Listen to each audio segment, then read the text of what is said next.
develop, they have to get uncomfortable.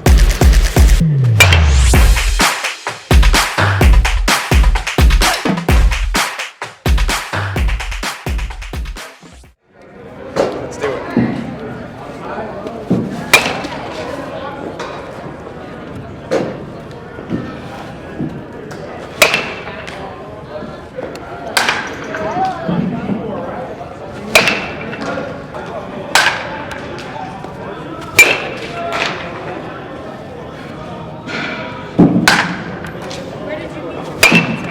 Three.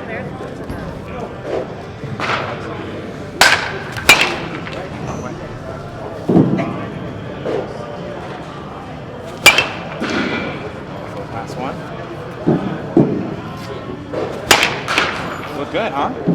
Like, just remember, even though it's the first round, we're just getting our body going, our blood flow going, right? Always get your stance. Just a quick reminder.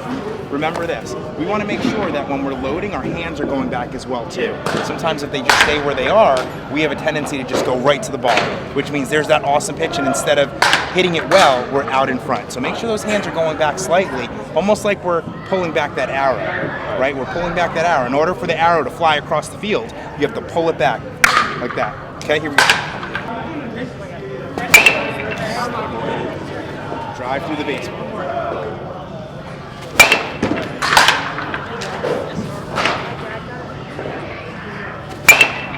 Let's go.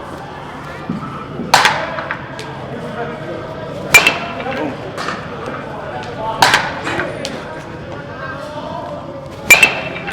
Nice and loose with the hands.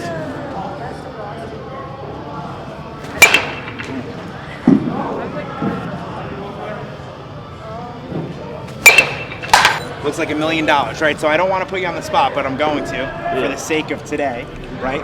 So what I usually do, regardless if it's a stud guy going to D1 like my man Connor, or even like some of our younger kids, 8, 9, 10, 11 years old, the third round off the tee with Coach Ray, I always have a competition just to make it fun, but also competitive. So what the competition is Connor now is going to get 10 swings. What I usually say to the high level guys is I let them pick the number. Usually it should be something higher than 5 or 6. So for the sake of this, what are you going to pick? 10. He's going 10 for 10. Perfect. He's going 10 for 10. First of all, I've never heard that before. But for the other players, it could be 4, it could be 5, depending upon their age. And what they have to do is they have to hit the ball off the back of the cage. Nothing on the sides, nothing up top, nothing on the ground. That doesn't mean that none of those kind of balls could be hits. What it just means is we're trying to drive the ball hard right back up the box as a line drive. So, on record, this guy just picked 10 for 10 for the first time. I've never heard that. Let's see if he can pull it off. 1 for 1. 1 for 2. 2 for 3. Very nice. 3 for 4. 3 for 5.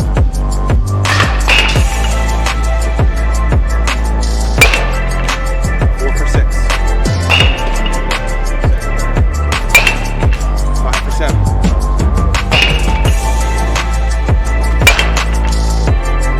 6 for 8. Beautiful. 7 for 9. 8 for 10. So 8 for 10 is just an awesome round, but since he picked 10 for 10, he lost fair and square. So what I usually do with the kid, if they lose, he's got to pay the price of 10 push-ups. But what I do is I say, okay, Con, you can pay the 10 push-ups, or I'll give you a bonus ball. If he chooses to take the bonus ball and he gets it, he wins. Off to the next set of drills. If he misses the bonus ball, he has to pay double the price of 20 push-ups. So, you taking the bonus ball? Always bet on yourself. That's right. That's the lesson of the drill. Always bet on yourself. Booyah! And that's why we do it. Always bet on yourself. Good stuff. All right. Here we go. Really turn that back concept. Right, don't change anything back your start. Really feel your backside drive. Try not to roll those wrists over. All right. You know, and why I like that drill a lot too, sometimes it's uncomfortable for a lot of kids, whether they're high level or younger. The reason why I like that connection drill a little bit is this. you feel a little uncomfortable, and then when you're allowed to take your complete swing, you're super explosive, super powerful. You're gonna go towards the baseball with everything you got, and right at contact, you're gonna freeze. What that's doing is, number one, it's helping you keep your balance, and also two, it's learning how to get to that contact point and stop. So now if I do that for a couple of rounds, when it's time to just swing all the way through, you're gonna feel super light, super free, and super powerful. That's the point of the drill. Not a lot of kids love it. The ones who do, I think it's very beneficial. Good. Stay connected. Here we go.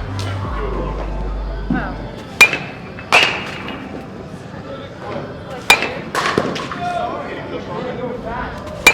2. Last one. Good. Now we should see the benefits of this right now, because now we're just going to unleash the fury and really drive through the baseball now. Here we go. 2 rounds of regular. Explode through the ball. Explode.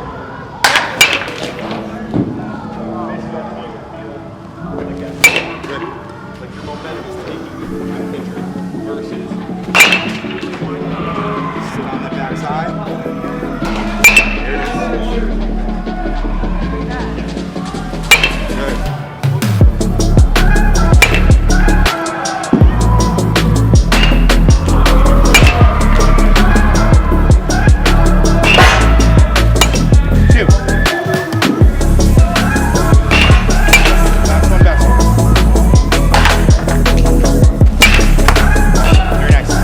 The ability to get to contact point, boom, without your wrist rolling over, right? Because in a game, that's the last thing we want to do too, is roll those wrists over too much. Yeah. You're a pitcher, you're going to pitch in Division I in college, right? Yeah. What do you want that hitter to do when you need a double play ball? Roll over. You want that hitter, and I got in trouble a lot in my career being out in front and rolling over that ball, and now it's a double play ball. So from the offensive side, how you're working today is that drill right there is to help us get to contact. Woo! Palm up, palm down in a strong power position, so that when we do swing through the ball, we're super powerful. It solely teaches like barrel control. I mean, it's what you have to be as a pitcher. Yeah. I mean, even from a pitcher standpoint, I don't like pitching guys who have great barrel control. Great point, right? And that's why, I think that's why coaching is hard. I think that's why you and I have had a really good run for these last few years is, coaching is hard because kids nowadays, they only want to do drills that they feel really comfortable doing or that they're really good at. And what I've learned from my playing days in pro ball, colleges, if you only do the drills that you're good at, you're only going to cap out so high. Like, you've got to be willing to get uncomfortable, to learn new things, to fail a ton. And that failure is what's going to help you hit better. I mean, that's just the reality, right? I think the hardest part of coaching is getting your players to understand that in order for them to develop, they have to get uncomfortable.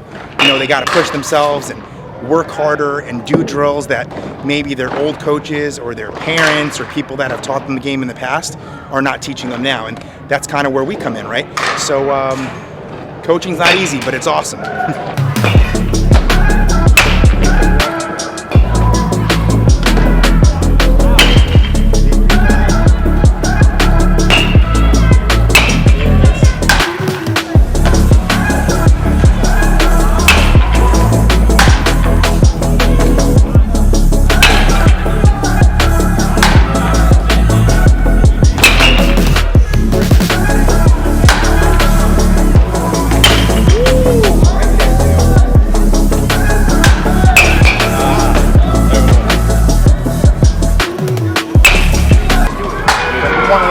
Travel a little bit here.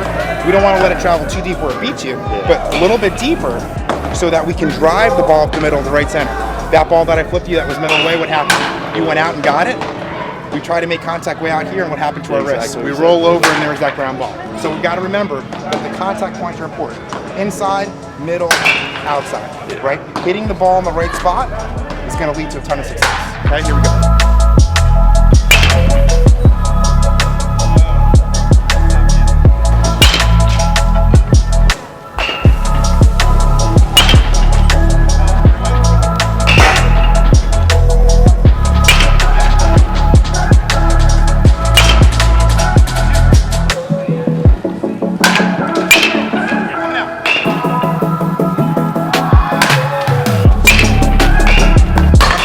Have you been working together?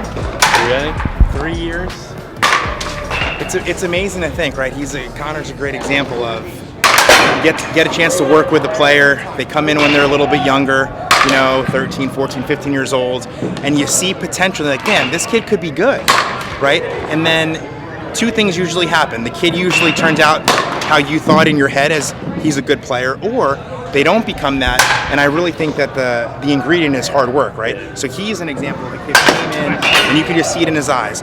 He loved it, he was talented, he had goals, and he went for it. And here we are now, getting ready for an upcoming 2022 season, but knowing full well that he's already going to college and will be competing D1 at Siena. Coming in, training with coaches maybe other than your school coaches and people you've worked with, like coming to a place like this and having other coaches help develop you, is that a benefit for players like you? Yeah, I mean, it definitely brings like relationships, and it definitely gives you confidence as a player. I mean, it's second to none. Like, just the energy that's brought here. I mean, it's awesome. His story is exactly why I coach, I think.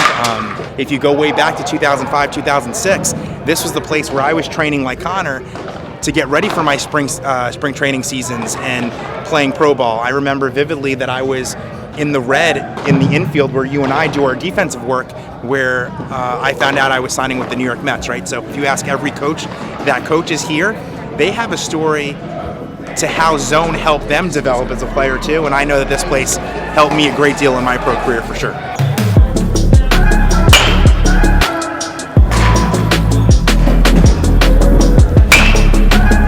Right there, all day long, come on. Stay back, sit on the back leg, come on. Right there, all day, right? All day. That boy, last one, best one. Very nice. Ball pickup batting practice. I think from my perspective as a coach at Zone, I've had an opportunity to work alongside some of the best coaches ever, Duke Baxter, Steve Nicorak, the rest of the staff over the course of the last 10, 15 years. But each coach has their own philosophy, their own personality, how they go about their coaching style. And I think for me, I'm just a big believer in helping players develop and focus on the fundamentals. There's just so much focus on the word advanced and advanced techniques. And I'm just one of those coaches that truly believes that if a young player focuses on their fundamentals and they build their basics, that their career could be a lot longer than what a lot of people project. So for me, I'm on a mission to just help educate and develop the fundamentals for these players so that they have a chance to play as long as possible.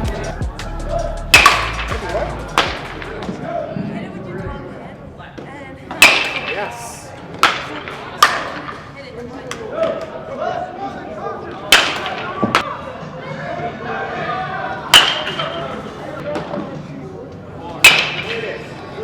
So just remember, when I'm throwing to you, your swings look great, but we don't always want to make contact with our weight here, even if we hit the ball well. Don't get me wrong, there are going to be times in the game where we're out in front and we still drop barrel on the ball and it's a line drive double. But what we want to do is we want to make sure that when we're practicing, when we're training, that we're hitting off a strong backside. See the difference here between here and out here? That little difference, it doesn't seem like a lot, but that could be the difference between a home run or double or a fly ball to the warning track, right? So, yes. So remember, little details make big differences. Right, get in there, show me. Show me what I mean about sitting and spinning on the backside. Load stride, here, right? One more time, do it a little slower. Load stride, ready, slow, right here. Right here. Got it? Look how strong you look like. That's the baseball card photo that mom and dad want to put on the refrigerator. Does that make sense? All right, good.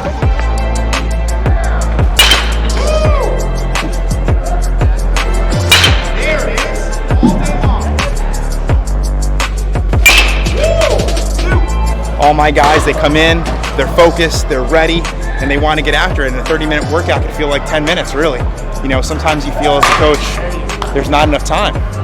Unfortunately, and that's something that you got to tell the players and the parents, that you can't turn their kid into a major league player in just one lesson or 1 month. It's a long process.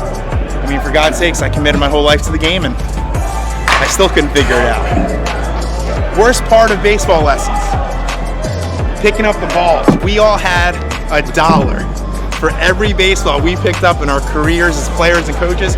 We'd all be super, super wealthy. I'll see you. Manana or whatever.